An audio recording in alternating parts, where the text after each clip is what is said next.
Hello there guys, welcome back to Younes Talks Football, welcome back to a brand new video. I hope all of you are doing well today, as you are guessing video number 1 out of 2 for today, so make sure you guys are going to be here later tonight. It is still Champions League midweek, craziness going on, big games tonight, Newcastle, Borussia Dortmund, PSG, AC Milan, and it's the same group, it's the group of death, so make sure you're keeping your eyes tracked on that, but you'll be getting video number 2 later on, so make sure you're hitting the subscribe button, hit the notification bell to be notified once I've uploaded. On top of that, hit up the socials, my brand new Instagram, make sure you're following over there, and Twitter as well as all other socials in the description. Much appreciated. Hit them now and enjoy.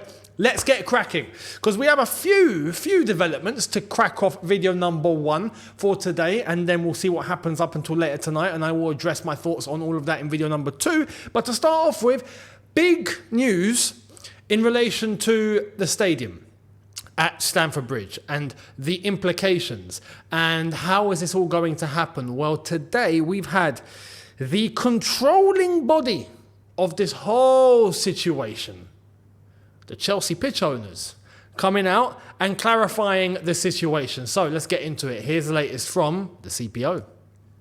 Chelsea pitch owners clarify shareholders and not the board will decide on a temporary or permanent move away from Stamford Bridge. CPO also confirmed they have not been informed on any decision made by the club. We believe their decision is due to be finalised shortly. So the CPO came out and said, should the club ask for permission to play first team football at any other ground, whether temporarily or permanently, it would be a matter for shareholders and not the board to decide whether to grant that permission, as the board would put the matter to a vote at an extraordinary general meeting. CPO has not yet been informed of any decision made by the club on its future plans for the stadium. We believe their decision is due to be finalised shortly, having worked through all the available options. Board members may choose to make their own views clear on the process, but cannot of course do so until there is a proposal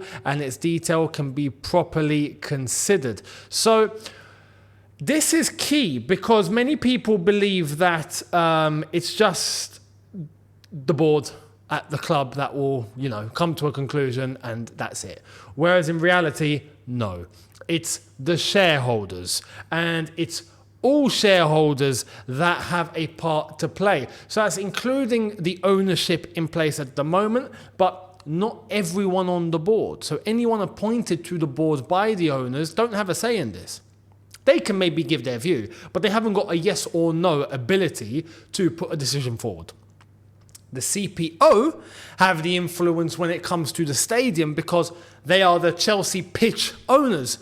Technically, the stadium cannot move, right, without getting the approval for the owners of the pitch to come on board, because it's the pitch, Now, the Chelsea pitch owners, and if you look at the Chelsea pitch owners and the way that actually works, anyone can be a Chelsea pitch owner.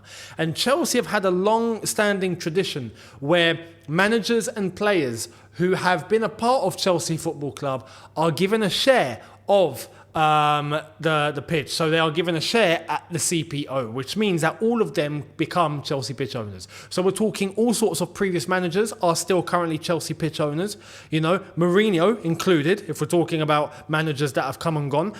Players like JT, Frank, Didier. We've got tons of old players that are Chelsea pitch owners. And if you want a share, you can apply for one and get one for, I think it's 100 quid, to get a share. And you can be a Chelsea pitch owner. So it's a massive group of people, but the organisation obviously has a certain hierarchy and people at the top that function to Chelsea pitch owner organisation. So they have a big say. So it's not as easy as just picking up the stadium and going and that's it. There's many things and there's many loops to go through, and people that have to make the decisions, the shareholders are key. But I'm very grateful that the CPO actually exists, because unlike other clubs that don't really have it, if we didn't have the CPO, at this point, you would have influence from the board that can dictate what the shareholders have to do.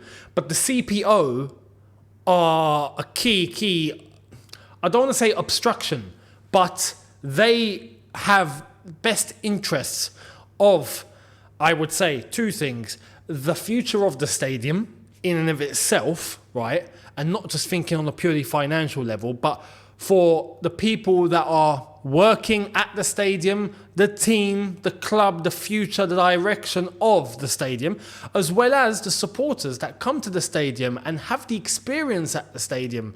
It's people at the CPO that have those interests at heart, I would say, more than the club, who obviously look at business models, but mainly on a financial level. So this is a very good development, I reckon, and it's nice that the CPO have come out with a statement to clarify the situation.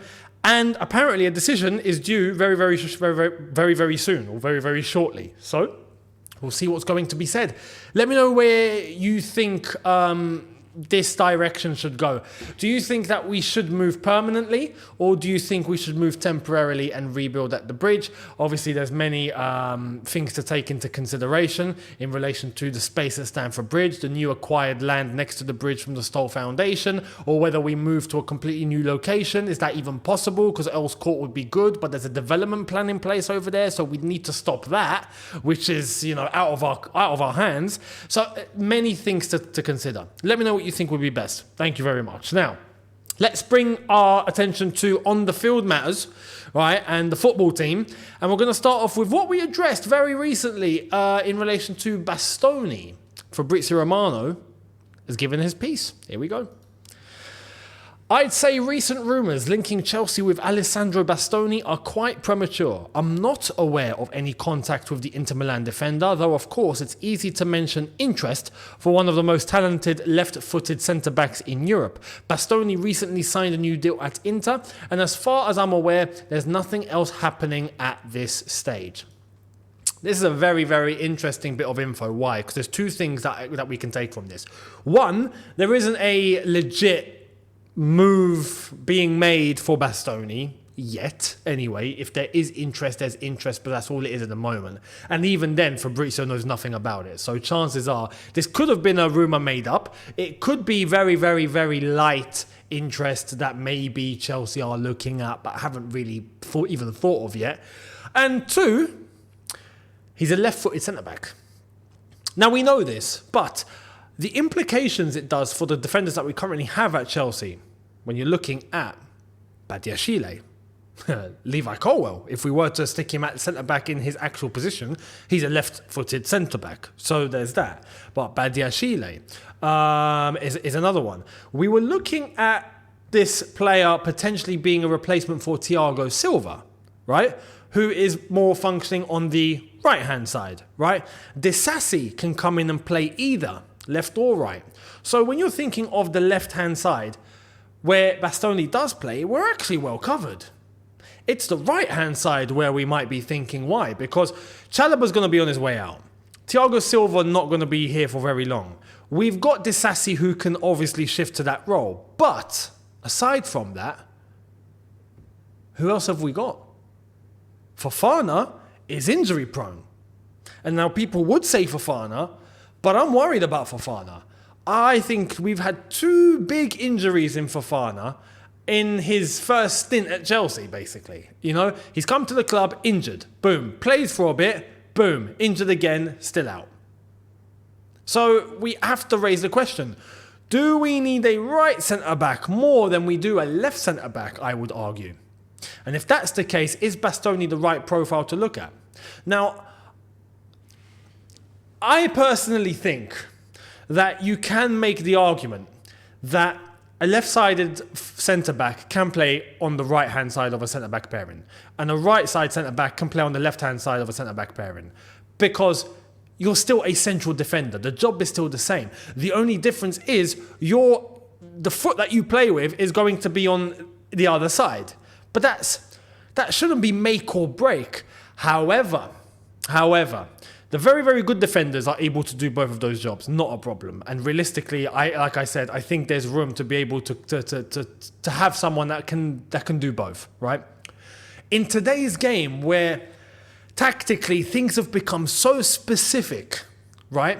So specific to the point where you're even considering what foot the player is based on what side he's going to play, even in a centre-back pairing. I could understand the argument by playing a right-footed player on the left-hand side or a left-footed player on the right-hand side, and you're thinking that's not really going to work unless if you intentionally want a player to cut in. But you don't want, let's say, a right-footed left-back. Do you know what I mean? Because you're constantly looking inside, and a fullback needs to be looking on the outside and needs to be able to cross the ball, not having to, tuck in, get the ball on his correct foot, and then cross the ball, because you're going to waste time and you're going to potentially be closed down by a defender. So I understand that. But in the middle, it shouldn't make that much of a difference. However, the point I was going to is we are in a game now where things have become so specific tactically, and the detail that managers have to focus on now just to get that extra few seconds advantage over the opposition in a certain space. It's become so intrinsic, like so detailed, that this is now actually something you have to take into consideration. Even if you're a right-footed player, you can't play on the left-hand side of a centre-back pairing. We can't allow it. We just can't.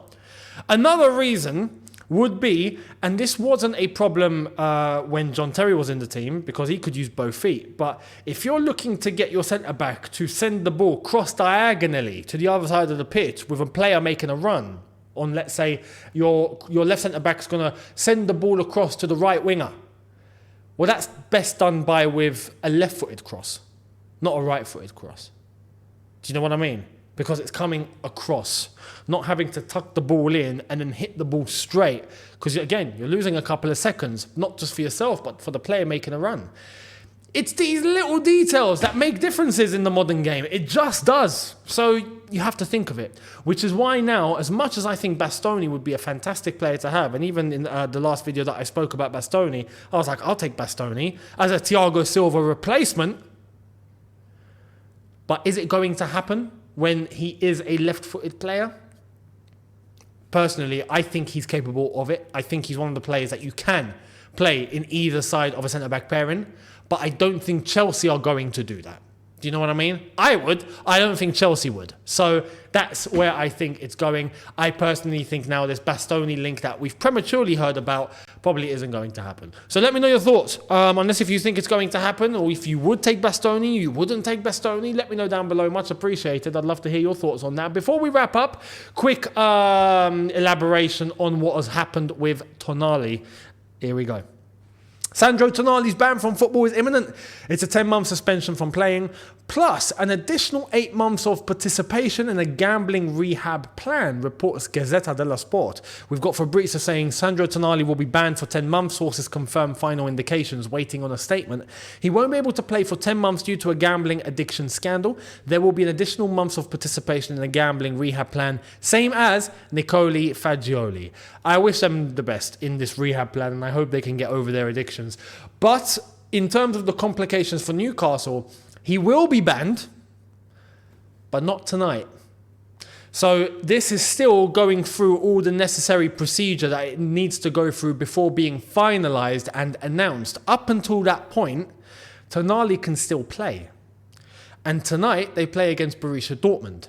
Now, I think this is going to be an imminent announcement. So in the next couple of days, we're probably going to get the statement that from now, Tonali is banned, effective immediately.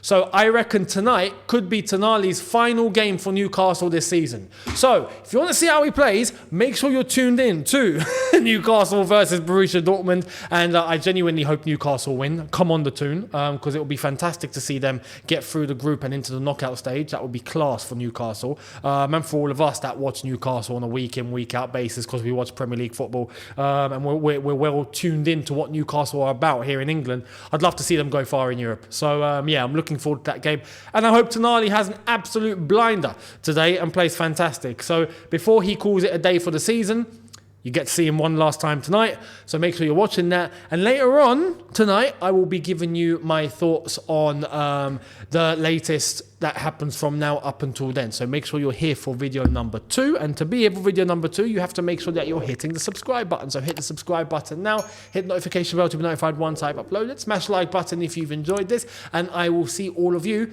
tonight for video number 2. Have a good one, people. I'll see you then. Take care and peace.